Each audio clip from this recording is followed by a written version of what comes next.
Bonjour, nous allons parler de l'ECO.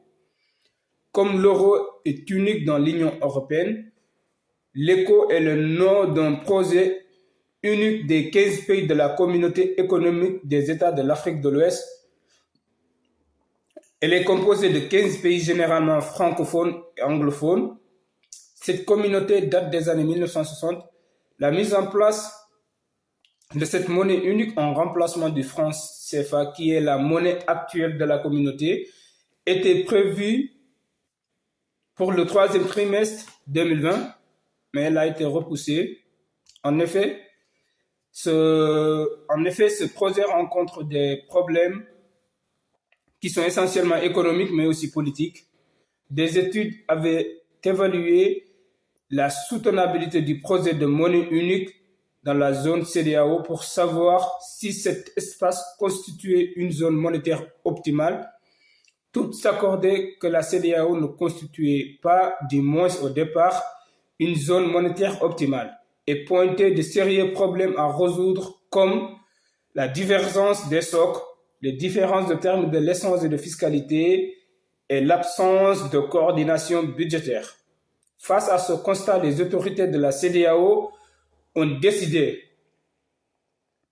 depuis le début des années 2000, de mettre l'accent sur leur programme de convergence comme révision des critères, renforcement institutionnel, largement orienté sur un assainissement et une coordination budgétaire. Dans ce contexte, la présente étude se propose d'examiner à partir d'une approche en classification des groupes si des progrès ont été réalisés en matière de pertinence du projet de monnaie unique en CEDEAO. L'opportunité de l'union monétaire serait ainsi actualisée avec des données récentes et jugée à partir d'une analyse combinant à la fois les critères issus de la théorie des zones monétaires optimales et ceux du pacte de convergence soutenabilité budgétaire de l'Union. Puis ces dernières déterminent l'entrée des pays dans l'Union.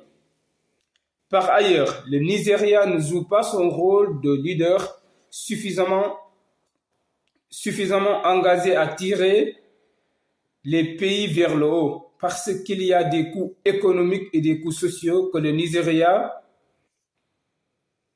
devrait supporter. Et ce pays n'a pas encore le courage de les supporter comme la France et l'Allemagne l'ont fait en ce qui concerne l'Europe. Le Nigeria devrait montrer plus d'engagement, plus de détermination en travaillant pour se conformer et rendre possible la mise en place de cette monnaie unique à l'horizon 2027.